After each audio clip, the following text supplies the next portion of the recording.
శ్రీమాత్రే నమః. శ్రీ గురుభ్యో నమః. కుజుడు తన యొక్క స్వక్షేత్రమైనటువంటి వృశ్చిక రాశిలోకి ప్రవేశించిన కారణం చేత వాటిని ఆ యొక్క రోజులను ఆ యొక్క పరిస్థితిని రుచక యోగము అంటారు. ప్రతి ఒక్కళ్ళకి కూడా జాతకంలో మీ యొక్క జాతకంలో కుజుడు స్వక్షేత్రమైనటువంటి మేషంలో కానీ లేకుంటే వృశ్చికంలోకి కానీ ప్రవేశించినప్పుడు విశేషంగా అది రుచక యోగం అనేటువంటిది అంటారు. ఇలా చాలా ఉంటాయి. గజకేసరి యోగం, పరివర్తన యోగం, శశమహాయోగం, శశిమహాయోగం, సౌమ్య యోగం, ఇలా చాలా రకాలైనటువంటి యోగములు ఉంటాయి.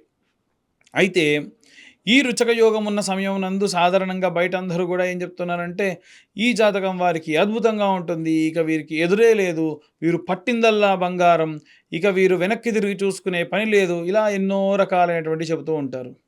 ఖచ్చితంగా యోగం యోగమే, కానీ ఎటువంటి యోగం ఉన్నా మనకు ఏ కష్టము లేకుండా ఉండడం మాత్రం ఉండదు. ఇంకా ఈ రుచక యోగాలు, గజకేసరి యోగాలు వచ్చినప్పుడు కష్టం ఎక్కువ అవుతుంది. ఎందుకంటే కష్టే ఫలి. మనకి కుజుడు ఆ సుబ్రహ్మణ్యేశ్వర స్వామి ఇంకా ఎక్కువ కష్టపెడతాడు. ఆ కష్టపెట్టిన తర్వాత సుఖాన్ని ఇస్తాడు. సో అంటే బాగా కష్టపడ్డా కానీ ప్రతిఫలం లేనటువంటి పరిస్థితుల నుండి కష్టపడ్డ దానికి తగిన ప్రతిఫలానికి మించిన ప్రతిఫలం ఇవ్వడం మంచిదే కదా, దాన్ని యోగం అంటారు. అలాంటి యొక్క రుచక యోగంలో ద్వాదశ రాశుల వారికి కూడా ఎలా ఉండబోతుంది అనేటువంటి విషయాన్ని ఇప్పుడు మనం తెలుసుకుందాం. తదుపరి వృశ్చిక రాశి. వృశ్చిక రాశి వారికి సంబంధించి ఈ యొక్క రుచక యోగం అనేటువంటిది ఎలా ఉంటుందనే విషయాన్ని ఇప్పుడు మనం తెలుసుకుందాం. సాధారణంగా వృశ్చిక రాశి అంటేనే కుజుడు రాశ్యాధిపతి. ఆ కుజుడు తన స్వక్షేత్రంలోకి వస్తున్నాడు కాబట్టి ఖచ్చితంగా వీరికి లాభం ఉంటుంది. కానీ లాభానికి తగ్గట్టుగా వీరిని కష్టపెడతాడు కూడా. అయితే చాలా తేజోవంతమైనటువంటి పనులు, చాలా ఫాస్ట్గా పనులు చేయడము, అనుకున్న పనులు అనుకున్నట్టుగా పూర్తి చేయడము, ఏవైనా సరే ఫ్రాంచైజీలు ఇవ్వడము వ్యాపారానికి సంబంధించి, ఇవన్నీ కూడా బాగుంటాయి. 12వ ఇంట శుక్రగ్రహ సంచారము, సూర్యగ్రహ సంచారము ఏర్పడడం వల్ల సినీ రంగంలో ఉన్నవారు పెట్టుబడులు ఎక్కువగా చేసేటువంటి అవకాశం ఉంది. కాస్మెటిక్స్ రిలేటెడ్ అయినటువంటి వ్యాపారస్తులు పెరుగుతారు. బొటెక్స్ కానీ ఏవైనా సరే ఒక టెక్స్టైల్ ఇండస్ట్రీలో ఉన్నటువంటి వారు కూడా ఈ నెల తర్వాత నుంచి ఫ్రాంచైజీలు, షాపులు, ఫ్యాక్టరీలు ఎక్కువ అయ్యే అవకాశం కనిపిస్తూ ఉంది. ఎవరైతే రాజకీయ సంబంధితమైనటువంటి విషయాల్లో సంచరిస్తూ ఉన్న వాళ్ళు ఎవరైనా ఉంటే రాజకీయ పరంగా డబ్బు ఖర్చు పెడతారు, లాభం ఉండదు.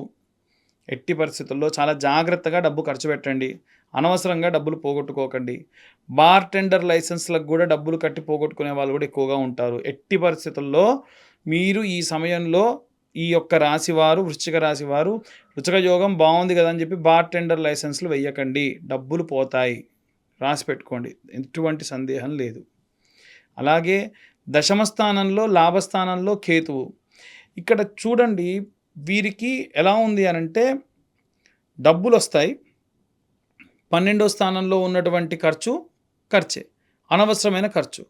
ఉదాహరణకు మనం ఒక వస్తువు కొన్నాం, ఆ వస్తువు మనం బాగా ఎంజాయ్ చేసాం, బాగుంది అనుకున్నాం అనుకోండి, అప్పుడు అది మనకు వేస్ట్ ఖర్చు అనిపించదు. ఇప్పుడు వ్యయము అంటే ఏంటంటే అనవసరంగా పెట్టే ఖర్చు, లాభం లేకుండా పెట్టే ఖర్చు, అంతే కదండి. కాబట్టి డబ్బులు రావా అంటే స్వక్షేత్రంలో కుజుడు ఉంటే ఎందుకు రాదు, బ్రహ్మాండంగా వస్తుంది. కానీ 12వ స్థానానికి వచ్చేసరికి ఖర్చు అంటే అనవసరమైన ఖర్చు పెడితేనే బాధ. సో ఎట్టి పరిస్థితుల్లో అనవసరంగా పెట్టే ఖర్చు పెట్టకండి. ఒకటి.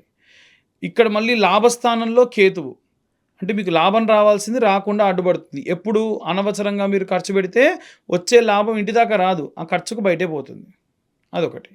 నవమ స్థానంలో గురువు, 9వ స్థానంలో గురువు మిమ్మల్ని బాగా ఎడ్యుకేట్ చేస్తాడు. దూర ప్రాంతాలకి, డివోషనల్ ట్రిప్స్కి వెళ్ళేటువంటి అవకాశం ఉంటుంది.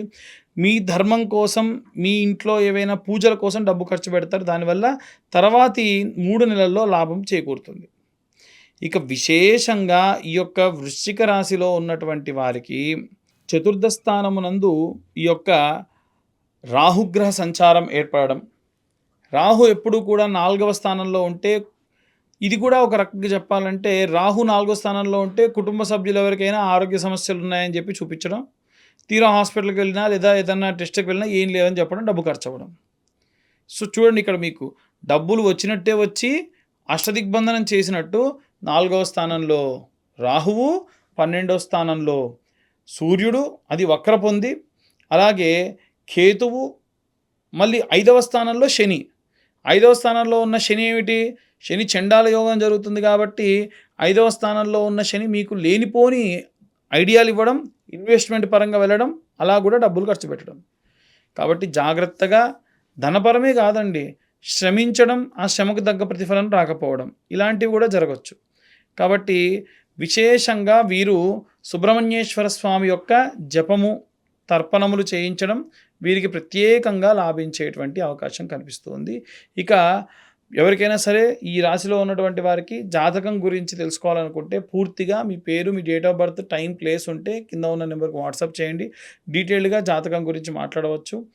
తర్వాతకి జాతకం మీకు 60-70 పేజీల్లో ఇవ్వడం, మీకు జాతకం గురించి ఎక్స్ప్లెయిన్ చేయడం కూడా జరుగుతుంది. ఇక అందరూ కూడా ఏ మంత్రం చదవాలి, ఏ రెమెడీస్ తీసుకోవాలనే విషయాన్ని ఇప్పుడు మనం తెలుసుకుందాం. ఇప్పటి వరకు మనం ఈ రాశి వారికి సంబంధించి విశేషంగా ఉన్నటువంటి గ్రహస్థితులు గోచారం ప్రకారంగా ఎలా ఉండబోతుందనేటువంటి విషయాన్ని చెప్పుకున్నాం.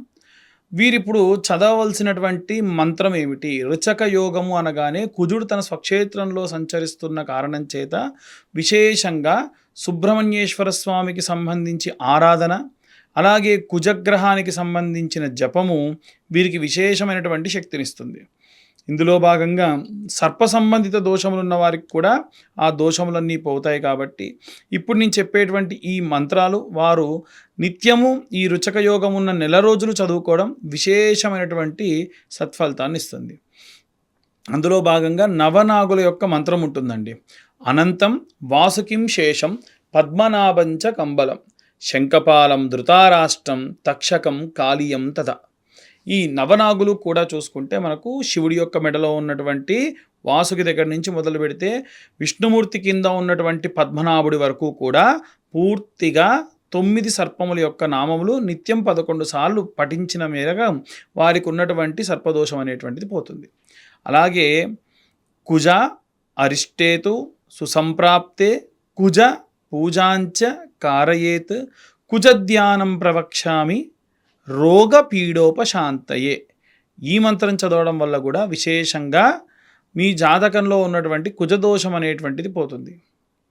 ఈ రుచక యోగం ఉన్నప్పుడు ఈ నెల రోజులలో విశేషంగా ఎక్కడైనా సరే మంగళవారం నాడు ఒక బ్రాహ్మణుడికి ఎర్రటి ధోవతి అంటే పంచలో కందిపప్పు 7 కేజీలు పెట్టి దానం చేసిన మేరకు జాతకరీత్యా ఉన్నటువంటి కుజదోషం పోతుంది. ఇంతకు మించి పెద్ద పెద్ద హోమాలు, పూజలు చేయాల్సిన అవసరం ఏమీ లేదు. అలాగే సర్ప సంబంధిత దోషములు పోవాలి అనంటే ఈ నెలలో ఎక్కడైనా ఒక సుబ్రహ్మణ్యేశ్వర స్వామి క్షేత్రానికి వెళ్ళండి. ఉదాహరణకు మోపిదేవి దగ్గరలో ఉందనుకోండి, మోపిదేవికి వెళ్ళండి. అక్కడ దేవాలయ ప్రాంగణంలో మీకు ఎక్కడైనా కాస్త మట్టి దొరికితే తెచ్చుకోండి. ఇలా 6 స్కంద క్షేత్రాలు దర్శించి ఆ క్షేత్రముల దగ్గర ఉన్నటువంటి మట్టిని తీసుకొని రండి. ఆ తర్వాతకి అదంతా స్టోర్ చేసుకొని ప్రతి మంగళవారం నాడు కూడా మొదలు నీళ్ళలో కాస్తంత మట్టి వేసుకొని స్నానం చేసిన తర్వాతకి మీరు నార్మల్గా స్నానం చేసేయచ్చు. వీటినే మృత్తిక శౌచ నివారణము అంటారు. శరీరానికి ఉన్నటువంటి సర్ప శౌచం ఏదైనా ఉంటే ఈ మృత్తికం అంటే మట్టి ద్వారా ఆ యొక్క దోషం అనేటువంటిది పోతుంది. కాబట్టి విశేషంగా ఈ యొక్క మృత్తికా స్నానము వీరికి దోషములు, సర్పదోషములన్నీ కూడా పోయేట్టుగా చేస్తుంది. అలాగే వీలైనంత వరకు కూడా ఇంకా ఎవరికైనా సరే విపరీతంగా సర్ప సంబంధిత దోషములుంటే ఈ రుచక యోగమున్న కార్తీక మాసంలో నాగ ప్రతిష్టలు చేయించడం వల్ల కూడా విశేషమైనటువంటి శక్తి కలుగుతుంది. కాబట్టి ఇప్పటి వరకు నేను చెప్పిన ఇవన్నీ కూడా చేయడం విశేష సత్ఫలితాన్ని ఇస్తుంది. సుబ్రహ్మణ్యేశ్వర స్వామి అష్టకం ఉంటుందండి. సుబ్రహ్మణ్యాష్టకం కానివ్వండి, లేదా సుబ్రహ్మణ్యేశ్వర స్వామి యొక్క శ్లోకం కూడా ఉంటుంది. ధరణీగర్భ సంభూతం విద్యుత్కాంతిం మహాజ్యోతిం కుమారం శక్తిహస్తం తం మంగళం ప్రణమామ్యహం. ఈ విధంగా ఆ యొక్క మంత్రం చదివిన విశేషంగా జాతక సంబంధిత దోషములు, కుజదోషములు, సర్పదోషములు పోతాయి. ఇక చాలామంది ఏంటంటే పేరు ఒక్కటే చెప్పేసి నా జాతకం చెప్పండి అని అడుగుతూ ఉంటారు. ఎప్పుడైనా జాతకం కావాలి అంటే మీ పేరు, మీ date of birth, time, place కింద ఉన్న నెంబర్కి వాట్సాప్ చేయండి. డీటెయిల్డ్గా జాతకం మీకు అందించడం జరుగుతుంది. అయితే ఈ జాతకం నేను ఖచ్చితంగా 60, 70 పేజీల్లో మీకు అందించడం జరుగుతుంది. డీటెయిల్డ్‌గా జాతకం గురించి 15-20 నిమిషాల వరకు మాట్లాడడం కూడా జరుగుతుంది. సర్వే జనా సుఖినో భవంతు. స్వస్తి.